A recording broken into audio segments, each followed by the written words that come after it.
And I realized when 3 other drummers came in and they're like 10 times better than me. It's funny because like Thomas and Palby will joke saying like they prayed about getting a drummer, but they feel like they prayed too hard. Now they have 4 drummers.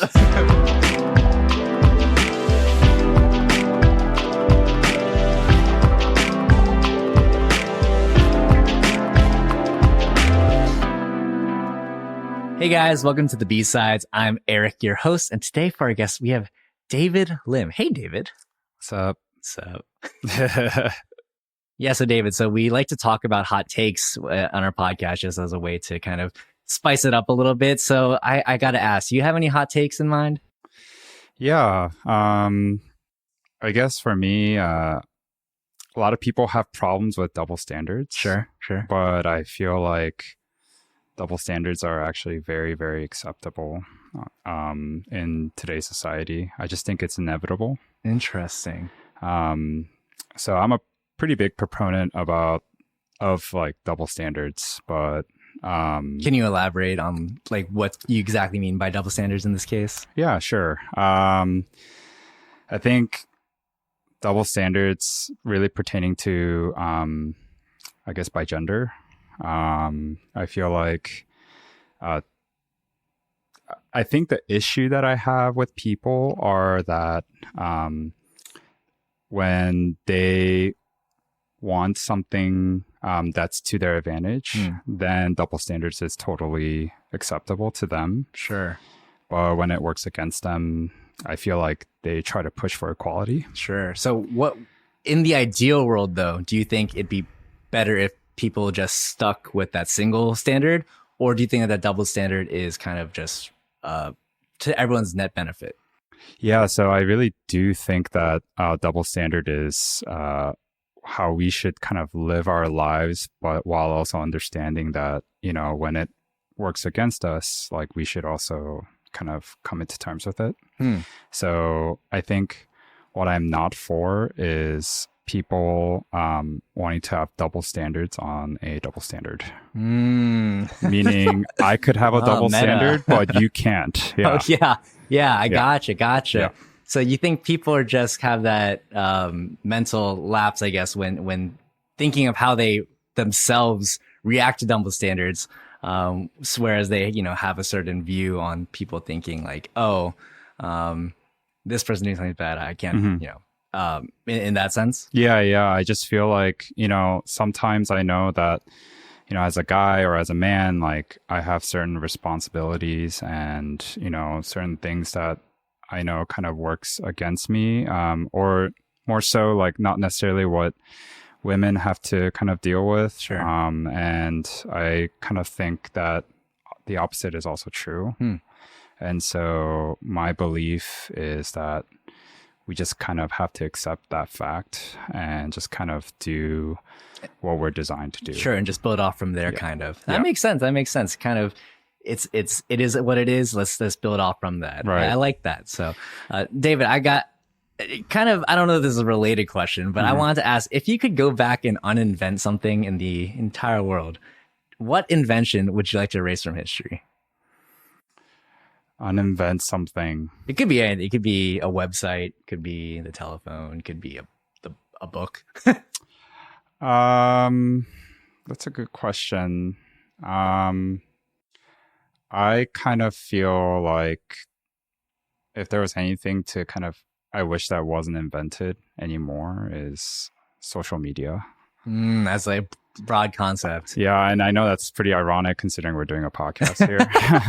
I don't count this social media, man. Come on. Yeah, I mean, I don't know how people are viewing or watching this or listening to this podcast. I don't know if it's through YouTube or whatnot, but yeah, I feel like social media, I think the intention was good, but I think I feel like over time, things just kind of got out of hand. I think the intention was to raise a lot of awareness that maybe we weren't aware of before, or to kind of raise the awareness at a faster pace than, you know, before internet or whatever came around. But I feel like as people really got into social media and like, they're like constantly on their phones or like watching, different reels or TikTok, whatever it may be. Like, I feel like that kind of did ruin us biologically. I feel like our attention span's a lot shorter. I feel like we deal with more internal like anxiety and stuff like that. And I feel like mental health was something that kind of got affected by a lot of people or to a lot of people from social media, I feel like. Do you think social media was kind of destined to fail in that sense? You think it's a human issue and kind of the idea of social media by nature is a flawed and kind of incompatible with humans? I mean, I feel like I said, I feel like, the intentions were good.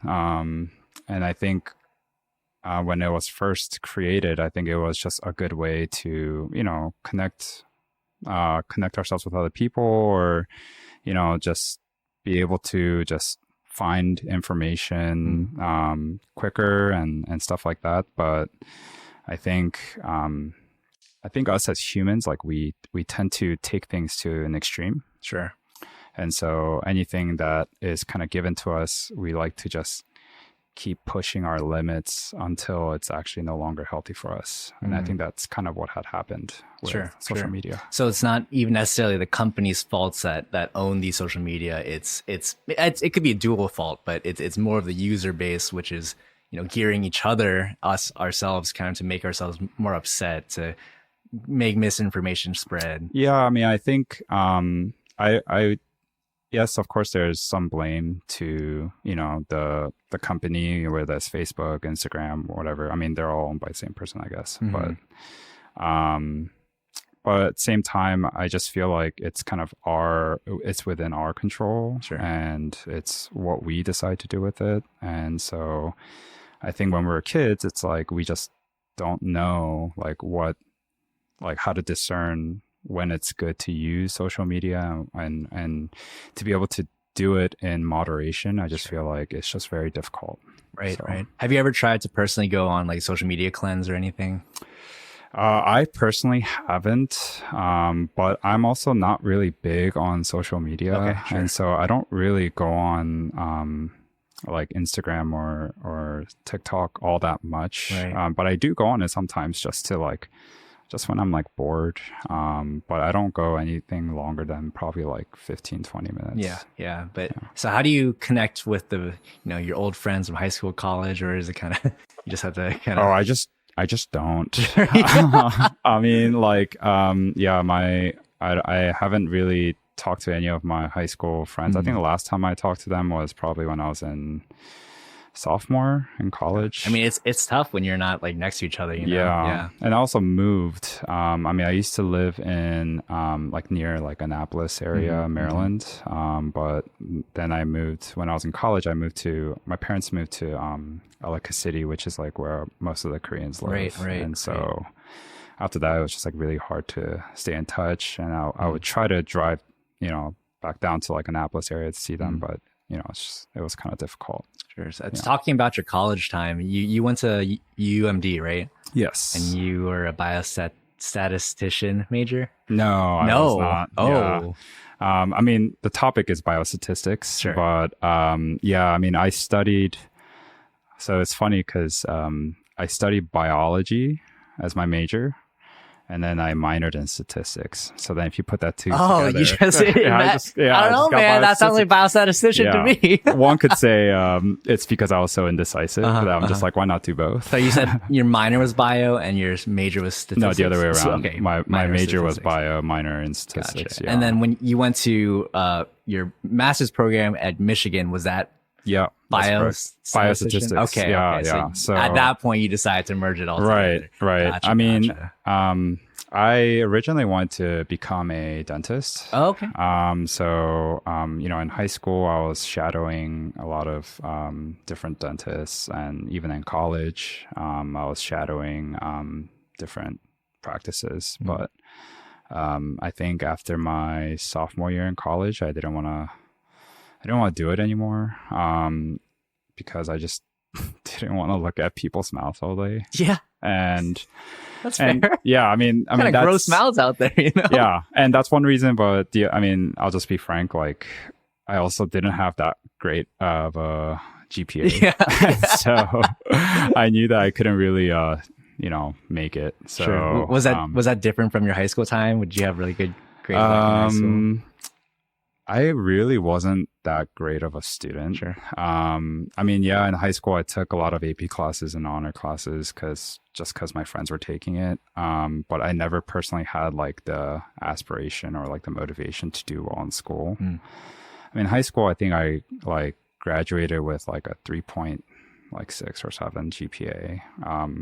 And then in college, after my freshman year or my first semester in college, I got a 2.7 and I was humbled very fast. Oh, it's not the same anymore. Yeah, and it took me forever to bring that GPA up to above 3.0. And so, but yeah, like I just never really enjoyed school. And I hated studying. I hated, just learning back then. And I just wanted to like play. Sure. And I really just went to college just to like hang out with my friends most of the time. It wasn't until probably like my senior year when I really took my classes seriously. Yeah, fair. So everyone thinks everyone's surprised that I even went to grad school and me included, like I did not think that I was going to go more schooling after. I really hated school after college. I was like, I'm not going to go to any graduate school, nothing. Yep. And so like, but then once I started to think about my career and how like that just with just this undergrad, like with these, with the bachelor degree, like I just couldn't like do anything. Sure. And so I needed to figure out a way to, find something that I enjoy doing. And then my dad kind of told me about the biostatistics field and how that's a growing market. And my cousin was actually a professor at Michigan. Okay. A biostat professor. And I've talked to him a lot about, what the job is like what does it mean to be a biostatistician, and once I kind of learned what it's going to be like, I was like, oh, like this is actually something I could see myself enjoying, and being able to put my degree into use. Sure. So that's kind of how it happened. Do you think you could briefly explain what biostatistics it is in general? Sure. Before I explain, I hate answering this question because no, it's okay. No, it's fine. It's very common. I mean, it's like what people normally ask when they first introduce yourself kind of thing. And they're like, oh, what do you do? And I'm like, I'm a biostatistician. And I kind of brace myself for the question because I know it's coming. It's what does that mean? And I'm just like, and it took me a while to figure out a good answer to that question. And essentially, within biostatistics, there are many different kinds of fields where you can work. But personally, for me, I'm working under a lot of clinical trials setting. Okay. And so a lot of pharmacies, they want to get their drugs approved and be able to sell their drugs to, customers essentially and patients. Sure. And my job is to run different tests. So they'll collect the data and they'll test the drug on patients, and then they'll gather all the data and will give it to me, and I will analyze the data and we'll let them know whether the drug is safe or whether the drug is effective, and just kind of be able to tell them those information based on the numbers that I have. Gotcha. Yeah. Do you think you could explain kind of the importance of that statistical analysis? Like, so you see this data, right? Like, why can't you just say, oh, this data is here, so that means it must be good or bad? Yeah, I mean, typically when you receive data, there are going to be a lot of records. And so it's kind of hard to summarize everything into one and just say like this is good or not. You have to look at different parameters, look at different tests, blood work, lab data, just also like any sort of like adverse events, and just be able to tell, the clients like, hey, like your drug is actually like not working, or your drug is actually killing patients. And I actually had a study that just concluded, and I can't say what study it is, Sure, yeah. but like I was working under this study that essentially was killing patients twice as fast as a standard of care drug. Not ideal. Not ideal. And so like it was really hard to like tell our clients like, Right. hey, look, like this is not going to work, and you guys need to kind of shut the study down. Sure. And they hate hearing that because they invest a lot of money into the drug and running the trial. Everything to them is just money. And Right. so, so like we have cases like those, but we also have cases where like the drug actually works so well that they don't even need to finish the trial and just go straight to the FDA, which is one of their requirements is to make sure to have a biostatistician to analyze their data. Sure. And so once we are able to give them the good news, and they are able to kind of submit their application to the FDA and get it approved. Sure. So you're talking about these companies really want their drugs to be approved and all these different things, right? So who is in charge of determining if the data you're given is real and is valid? Is that up to you guys, or is there like another party and all that? Yeah. So the company I work for is technically we call it a contract research organization, a CRO. And essentially what that means is we are just contracted by different pharmaceutical companies as a independent statistician. And essentially we get data from the clients, and the clients will actually prep the data beforehand to make it easier for us to so they'll do their cleaning process, and there's like a standard data sets that FDA requires you to do.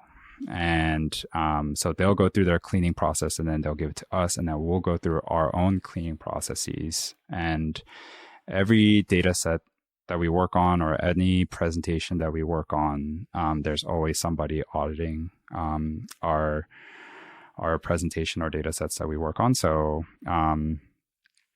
yeah, like in that sense, like we're always making sure that what we present is accurate and precise, so that there are no mistakes, or we try to prevent mistakes as much as possible. And by going through those procedures, I think we ensure that the accuracy and the precision's there. Nice. I mean, I'm assuming you probably would never actually.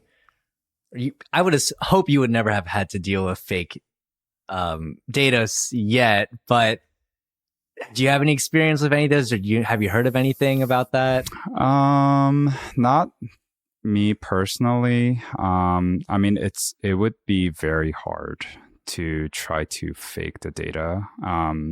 For one, so I guess I should explain what happens in a clinical trial setting. So the clients, they're actually not aware of what drug they're giving out to patients. And we call that a double-blind treatment. And essentially, it's because they don't know what drugs they're giving to their patients, they can't really have the opportunity to even fake the data if they could, because they don't even know what they're faking. Interesting. So you kind of take that possibility out by giving that double blind. That makes a lot of sense, because I know in academia settings, when you're kind of, I was watching this video about a psychologist who kind of fudged a lot of his data, and it wasn't really independently run like that. So that makes a lot of sense. And it seems like that would be a pretty expensive way to do things, though, because you had to have that whole infrastructure set up, right? So when companies get so far and they fail, what is the recourse for them? Is there any? I mean, when they contract with us or when they set up a contract with us, like they fully understand that this is the risk that they're willing to take to, proceed with the trial. And so, like they're not paying us so that we can give them positive results, you know what I mean? Right. And so like, we try to be as objective as we can and try not to sway, one decision or another. And honestly, I mean, this is really getting more intricate, but it's actually not even up to us to make that recommendation to them to stop. Sure. If they, if we felt like, this drug wasn't safe or whatever, like we can't even tell them that because that's not under our obligation. Right. You just report back what the data shows. So there's actually 3 parties that are kind of being very interactive. So you got we call them the sponsors or the clients who are trying to sell the drug, right? Then you got us, we're the independent statistician that just works with the data. And then we have another party that's called, we call them the DMC and we call them the Data Monitoring Committee. And they're the ones who basically we report to and let them know that this is what is going on with this drug and this is what's going on in this trial. And then they're the ones who make the decision to whether or not stop or continue the trial. And they're typically, doctors or statisticians or, someone with like high knowledge about the drug. Sure. And so, yeah. So how many data sets are you looking at kind of on, I don't know, like a week to week basis? And of your experiences in the past, how many do you think show promising results versus not promising results versus like middling data? Yeah, good question. So typically, we deal with probably like 30 to 40 data sets. Okay. Yeah. And they're all describing different things. It could be like just a simple demographics data set, or like lab data set, or a disposition data set. So there's like different data sets that come in as a one package. And then we basically take those different data sets and then put them together into a data set that's more analyzable. And so, in terms of the data sets we receive and the data sets I look at, I probably look at anywhere from 20 to 30 of them. I would say the other 10 or 20 of them actually aren't that necessary, but they just have it for as like a regulatory guideline type deal. And so, but now that, I manage more and no longer are working as a programmer myself, it forces me to look at basically most of the data sets to make sure that my team is doing what they're supposed to be doing, essentially. So, kind of a side tangent. How do you biostatisticians? That word. I just love the word biostatistician. I can't believe I didn't make a mistake saying it yet. But how do you biostatisticians deal with issues like missing data or outliers when you're looking into your research or your data set? Sorry. Yeah, I mean, missing data is pretty common in the clinical trial setting, and it really does depend on the sample size and how we want to deal with them. The simplest way would be just to say, well, because we don't know any information, we'll just have to unfortunately discard them. And as simple as that sounds, it's also kind of unfortunate because that's all data that we could have analyzed if it was there, Right. And it could be, the missing data can come from many different sources. It could just be because the patient didn't show up, or the person forgot to enter the data, or so because we don't know and because we can't make any assumptions, sometimes we just kind of have to discard. But it may not affect the trial as much if the sample size is big, because then each patient is not weighted as much. But in a smaller trial, it gets a lot trickier, and we try to implement different statistical method to impute those missing data. And that really is case by case. I actually just worked on a consulting project with this one client that was looking at this one device that they're trying to use on patients after they had their orthopedic surgery. And their data was, first of all, very messy. It was such a pain to clean that data, but there were also a lot of missing values on some of the things, on the key things that we were trying to look at. And they have asked us to figure out a way to maybe impute those values, and we typically do this thing called a multiple imputation, where they look at like the history and try to, essentially what we try to create a model that allows these missing data to find a closest record from another subject that had very similar, let's say, like age, sex, race, and try to guess what their value could be. Interesting. And so the thing about statistics is that we always work with uncertainties. And so nothing is the absolute truth. And some people love that there's always a variability, but some people also hate that it's not certain. Yeah. And I get that a lot of people enjoy working off of a guarantee, but that's just not how our line of field works. And so yeah, we try our best, but I think at the end of the day, it really does depend on case by case. Sure. How do you even pick out what is an outlier then? I mean, in the simplest way, you could say, Just look at it. no, you could just say, like, there's like actually like a rule of thumb, like a general rule of thumb, which is like a 1.5 times the IQR, which is interquartile range. Okay. And so, and how statistics. how you calculate that is you take the 75th percentile and you subtract that by the 25th percentile, and that's your interquartile range. And then you multiply that by 1.5. And then I believe if you add that to, don't quote me on this, but like, I'm quoting you on it. if you add that to the 75th percentile, and if there's a value that's above that, then we'll consider that as an outlier. And similarly for the lower quartile, if you subtract that value, and then if the value is less than that, then we'll say that's also an outlier. And typically how we deal with those outliers is just, it really, again, it also depends, but I think in most cases we tend to just, I think for us, outliers are mostly in a lot of our figures and in our lab data. And so sometimes we'll deal with situations where there's a huge outlier that's making the whole graph look really small and squished. Yeah.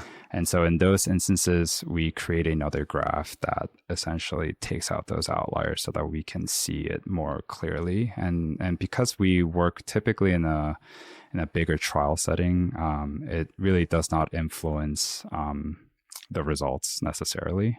But we do take note of it, and we do try to follow like who that patient is and why that patient is having such huge outlier. And we do discuss sometimes with the DMC, letting them know that there was an outlier on this patient. And if you need more information, we're more than happy to send it over to you. And typically they'll say, no, it's fine.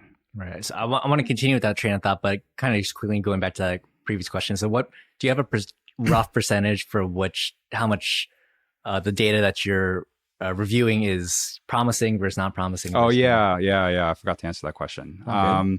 I would say mostly it's kind of like, so we look at two things. So one is safety. We want to make sure the drug is safe for patients to take and make sure that, the drug is not harming them. And so that's one. And the other is we look at efficacy. So we look at how effective this drug is and whether or not, typically when a clinical trial is set up, it's mostly, they try to create it in a way so that it's like a randomized placebo versus treatment trial. So, placebo, like it's just, nothing. Like it's just supposed to be just like, sugar essentially. Yeah. But typically it comes with like a standard of care treatment, and essentially the company wants to prove that not only is the standard of care treatment is needed, but we have this other drug on top of that in combination with the standard of care, and we think that's actually going to help the patients even more.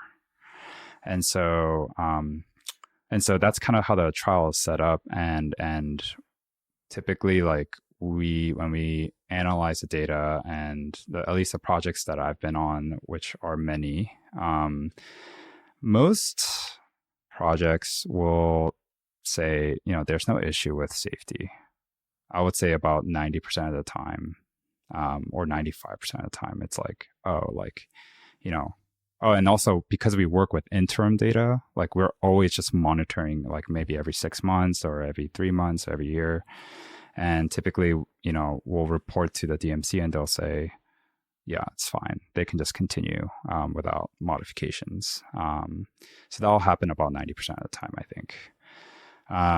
In terms of efficacy, though, I think a lot of trials that I've been on have not been proven to be effective, but it's really hard. It's because it's really hard to prove a drug being effective. I would say, like, probably out of all the trials I've worked on, probably like 2 of them, I think. 2? Yeah. Wow. And I've worked on many projects. And so, yeah.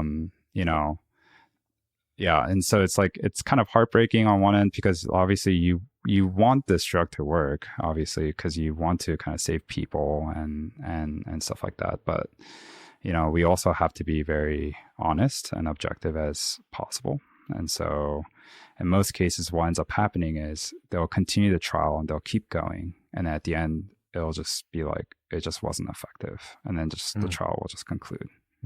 Yeah. Interesting. So, when you put out there that, there's so many of these trials going on at any given point, with the reality that there's going to be a lot of trials that are going to affect people negatively, how is that kind of brought into that whole process of the trials and all these different things? Would a trial just stop if, 1 or 2 people got, deathly ill or died? I mean, that's all like pre-specified in the protocol that they design. But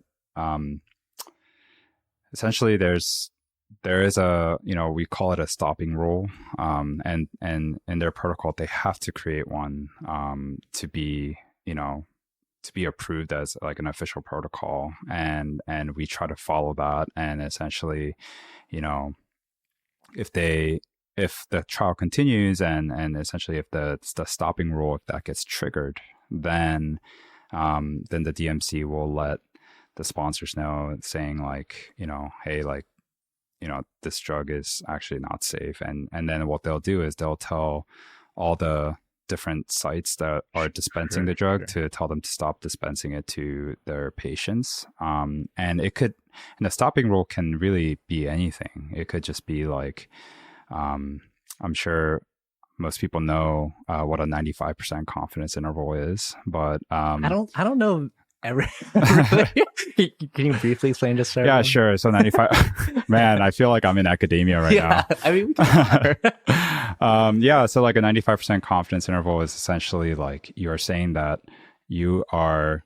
The best way to say it to people is that you are 95% confident that a certain, let's just say, like, I don't know, the likelihood of this drug succeeding falls under anywhere from I don't know, like 60 to 90%. And so like when you kind of like state that, it's like, well, how do you get the 95% confidence interval? And essentially like you kind of have to, there are different ways to derive it. But and I don't want to get too intricate, but essentially, you're saying that if you were to run a trial 100 times, then you're saying that 95 of them out of 100 will fall under a certain range.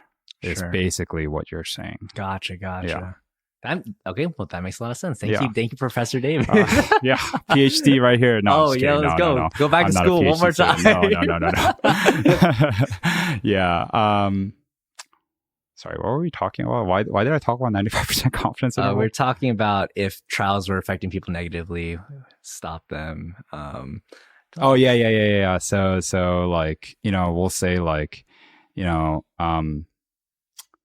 so then they'll say something like, if the lower bound of the confidence interval is like below 60%, which means like out of 100 trials that they run, like less than 60 of them is going to be successful. That's how you interpret it. Then you have to stop the trial. Gotcha. Like that's one of the rules that they implement. And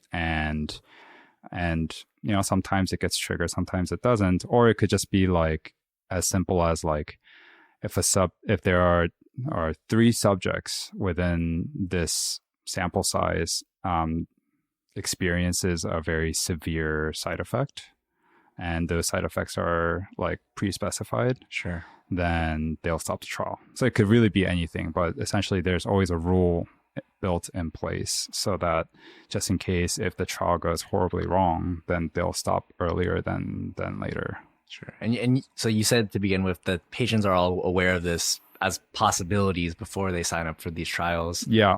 And they probably sign up for these trials in hopes that, the medicine might be better Yeah. than currently exists. Yeah. And it's funny because I think it's funny that a lot of my projects that I work on are cancer related projects mostly. And they're typically in stage 4.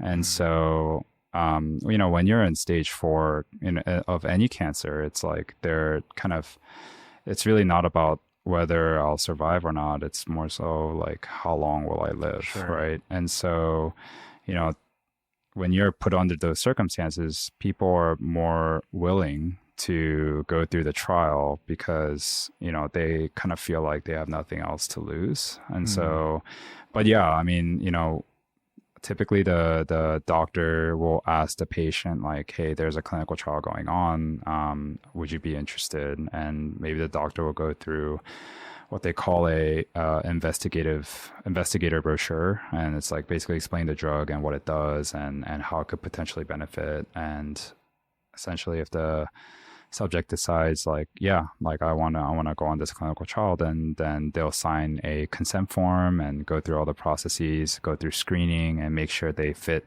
in the eligibility criteria, and then they'll get randomized into either a placebo or a drug, and Sure. how it works. Yeah. Sure. So with the rise of kind of big data, machine learning, kind of advanced computational theory in general, have you noticed any sort of shift in terms of how your industry as a whole is working? Are there more kind of avenues to not have to do clinical trials before you get to them, or is it kind of still the same and it really has to, at the end of the day, fall to those in-person things? Sorry, could you repeat that? Yeah. Sorry, I lost it. Just with machine learning, with all these new things available, new technology, do you find your industry changing kind of it with that, or do you think it's kind of will always be how it is? Well, at least in the in a clinical trial setting, it gets really difficult even with the advancement in technology because you have to go through the FDA, and unless the FDA are willing to be more progressive and say like, hey, like feel free to use any methods or any different softwares, like they're very like specific, like they're really like to the T, like you have to use a certain software, like you can't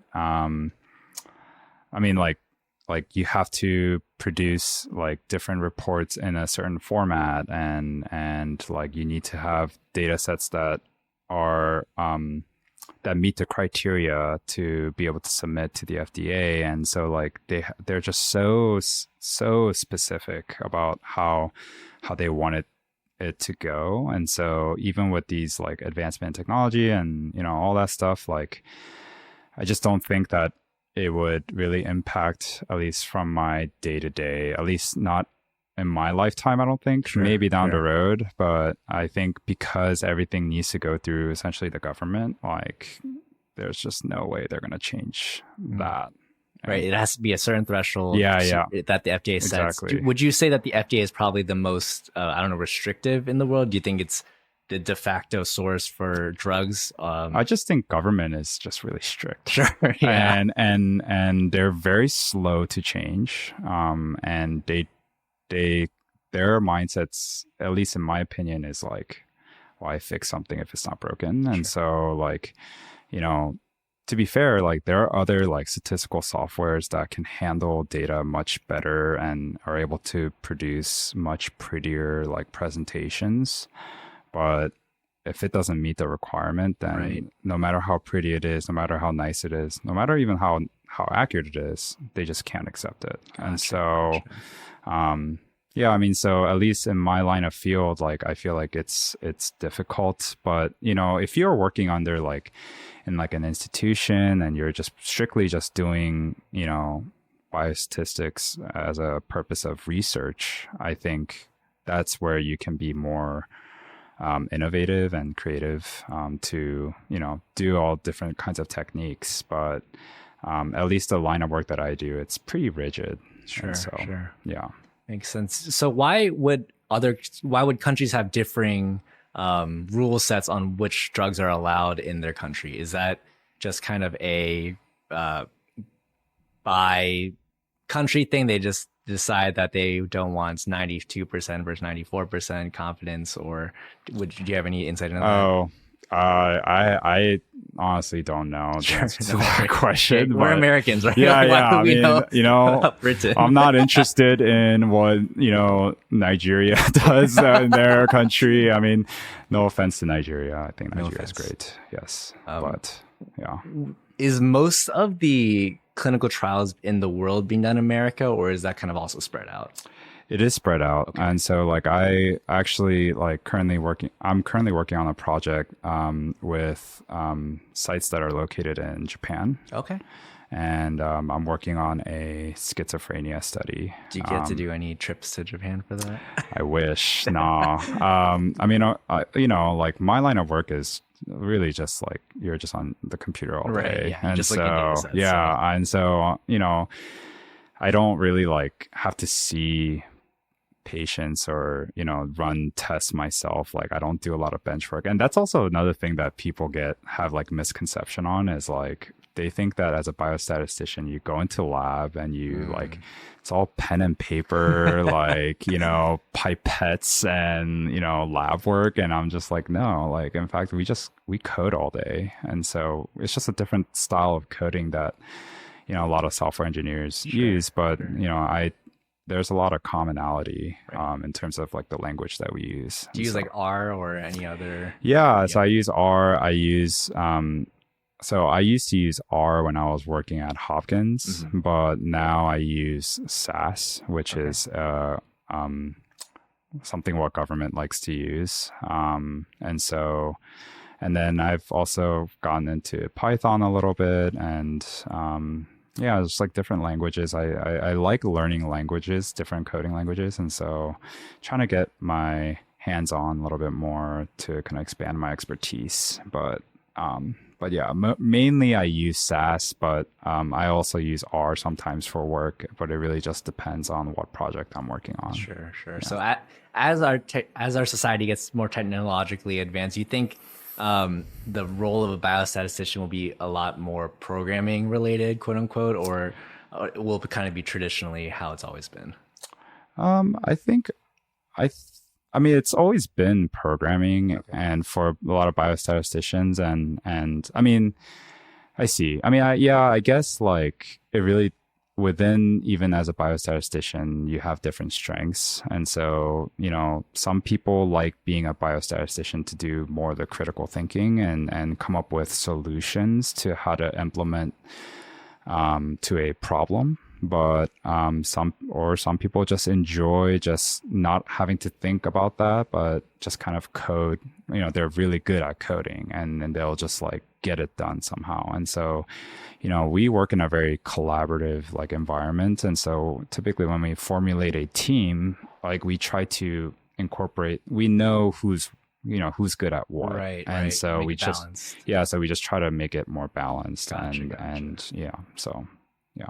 Nice. So we have a lot of students CCPC. Well, if any of them were thinking about getting into the field of biostatistics, what would you say to them? Is there any kind of particular kind of people that excel in biostatistics? It's kind of for everyone. What would you say? I would say don't do it. I'm just kidding. No, I'm just kidding. I'm just kidding. No, I think the job market's amazing. It's great. I think people who I would say, I know like biostatistics, like bio gets a lot of people like scared because not a lot of people are, or at least a good number of people aren't really like biologically like intelligent. Sure. Did I just make people sound stupid? Yeah. No, that's not what I meant. Straight up for the Yeah. We'll cut that out. But yeah,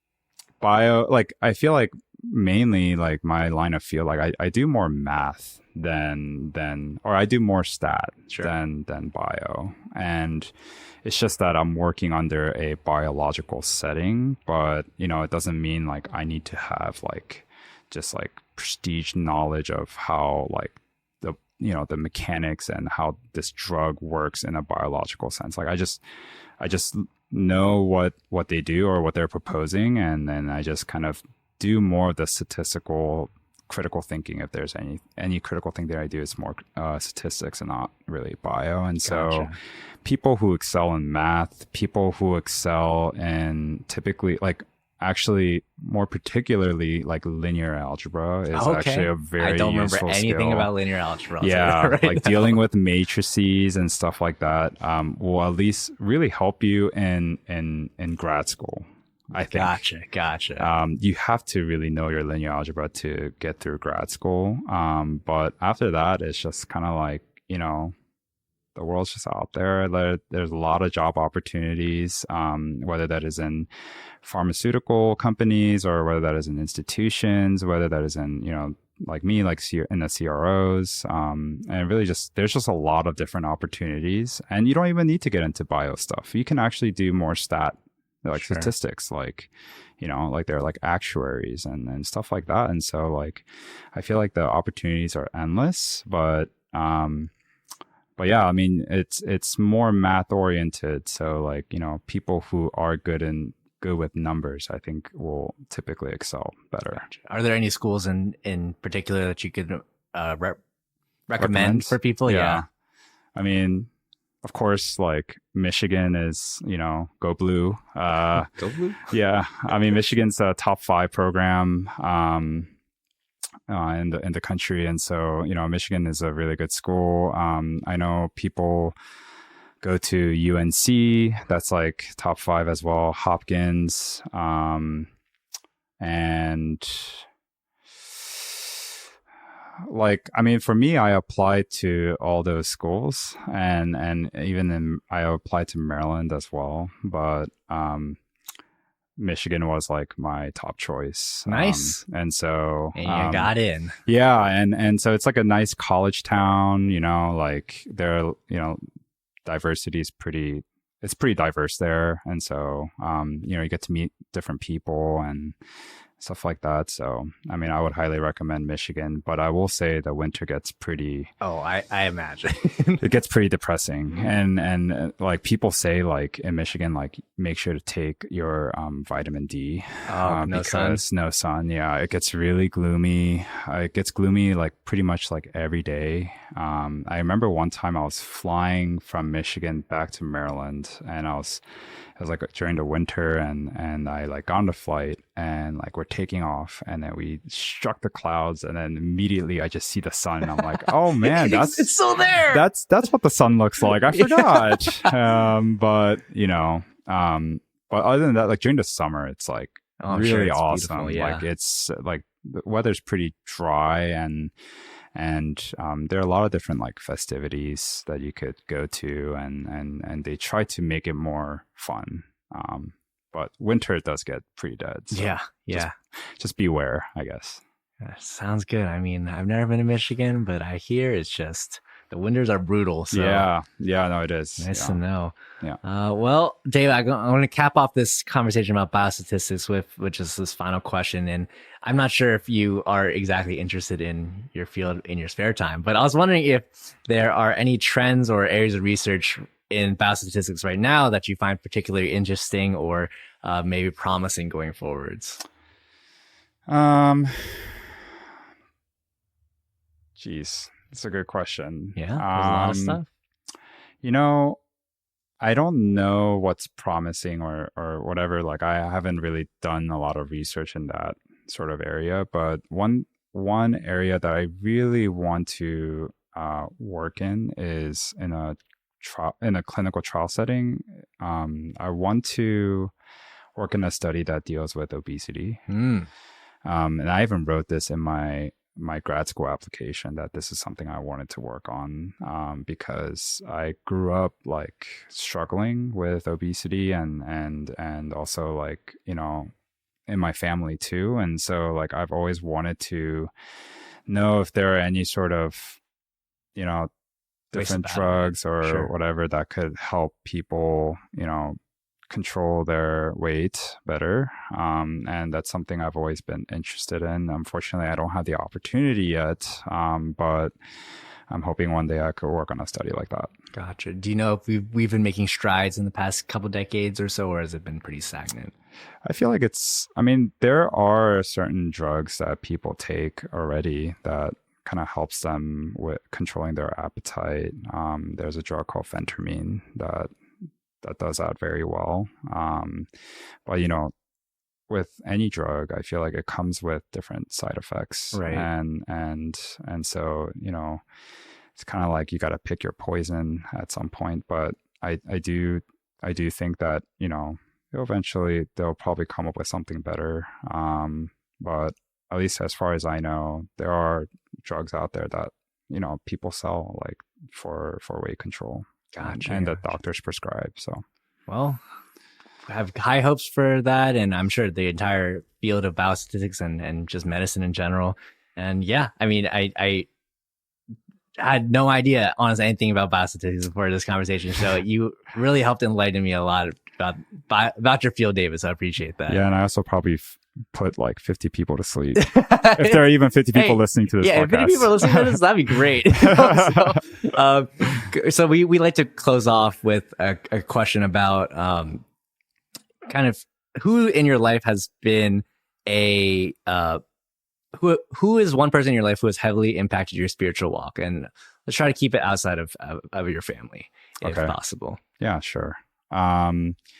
Yeah, one person really comes into my mind, and he's actually he's a pastor, and he actually spoke for our retreat last year, the young adult retreat last year, and also the youth group retreat this year. His name is Pastor Brian Shim. Huh? Yeah, the beard. And yeah, he actually was like my role model in terms of you know, my spiritual life. And I remember like back in 2018, you know, I was just enjoying life. Like I was working, I was hanging out with my friends, and, you know, just sometimes going out, you know, late at night and like, you know, just like hang out, do, you know, drink and stuff like that. And I remember just like thinking to myself that like after a certain, like at a certain time point, like I was kind of like, man, like, yes, this is fun in the moment, but it's just like so unfulfilling. And I remember looking at Pastor Brian, who was my pastor at that time, and I could see that he was going through a lot with, you know, with him, like this, it was his first job as a pastor at our church and at our old church. And you know, typically with any Korean churches, it's like, it's tough being a English ministry pastor. Sure. And they're severely underpaid, and, you know, they like not like abuse them like physically, but like they like get them to overwork, and you know, it's just like when I like see him like just kind of grinding and just like working really hard for church, like I just remember looking at him and how still like even then like how peaceful, like how happy he was, like just being able to serve God and just be able to, you know, glorify him through his work. Like it was something that I like saw that and I was like, man, like there's two different kinds of joy. Like for me, like I'm experiencing this temporary joy of like, you know, like going out, like drinking and getting drunk and like just like, you know, just partying or whatever. Not that I party that much, I don't think.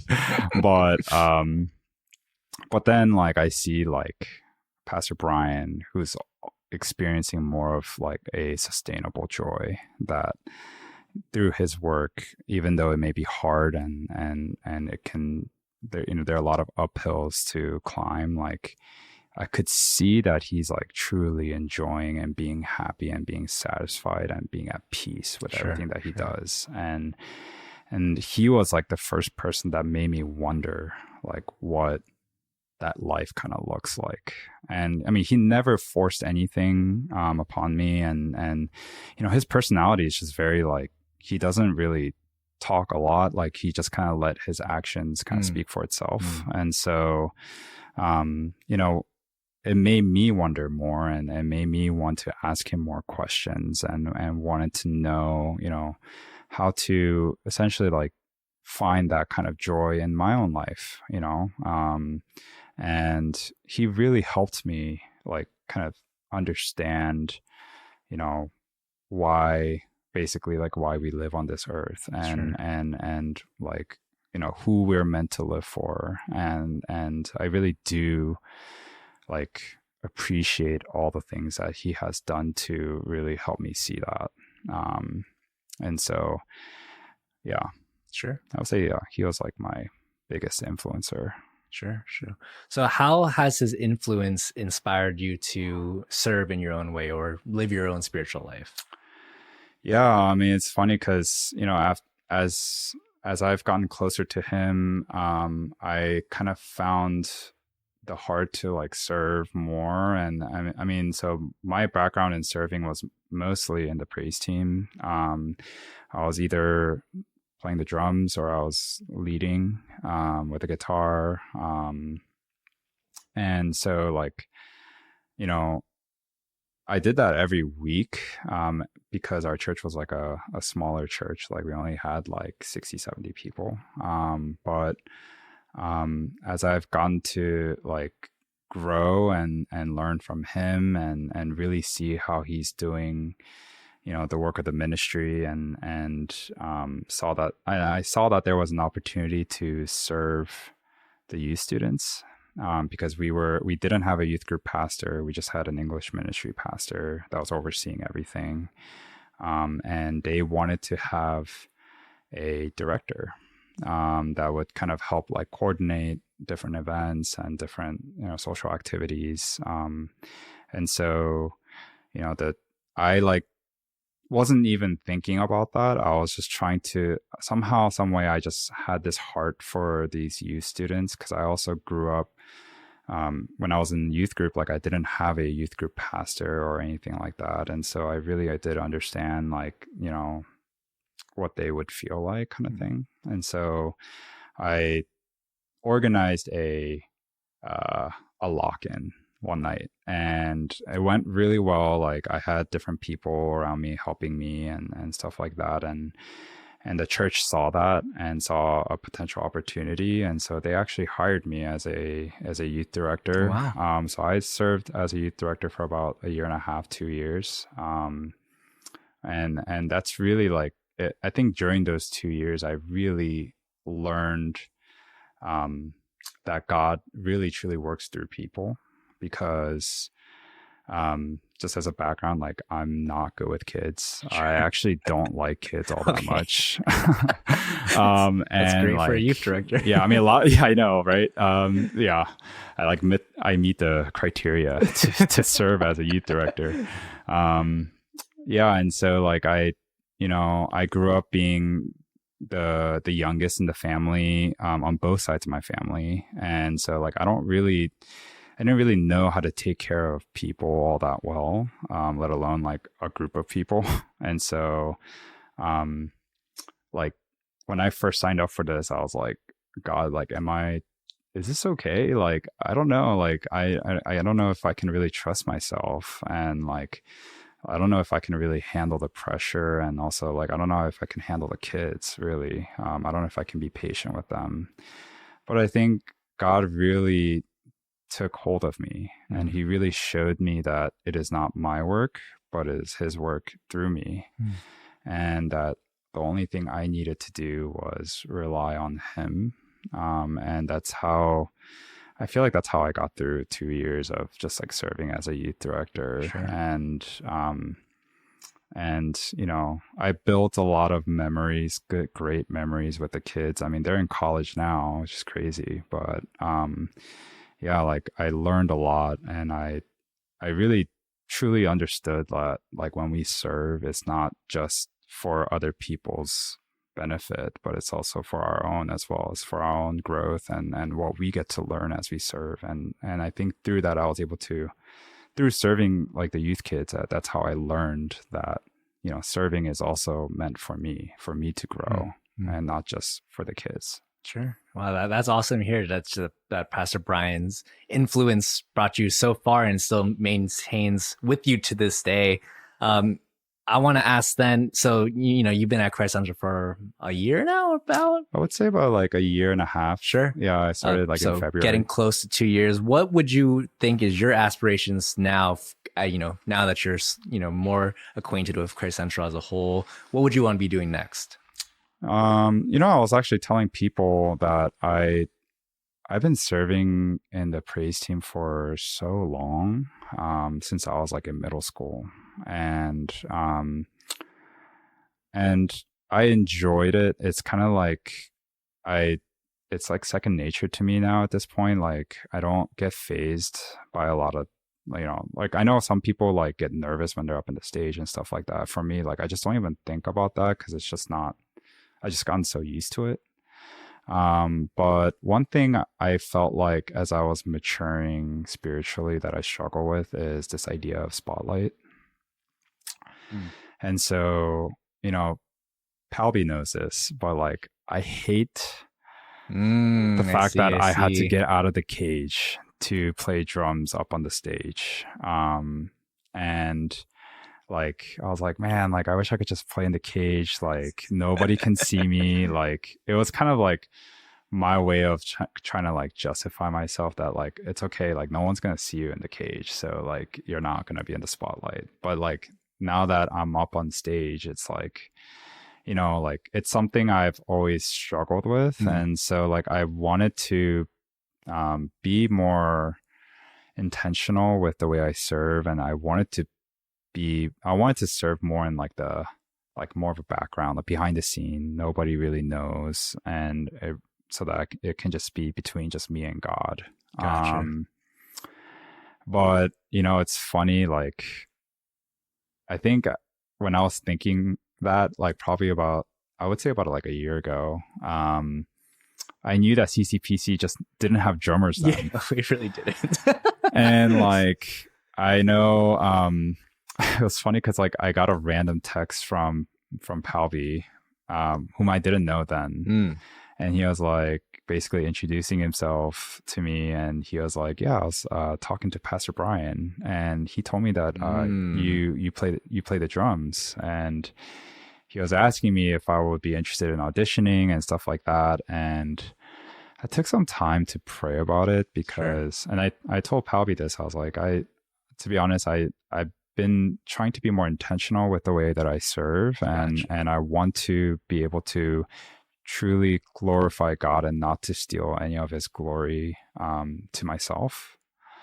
But then like as I spent some time praying, I just had this conviction that like, you know, like also another way of serving is just to fill in wherever is needed for the church. And if church needs drummers, then, you know, then you should serve as a drummer. It's also what you're good at. then I realized when 3 other drummers came in, and they're like 10 times better than me.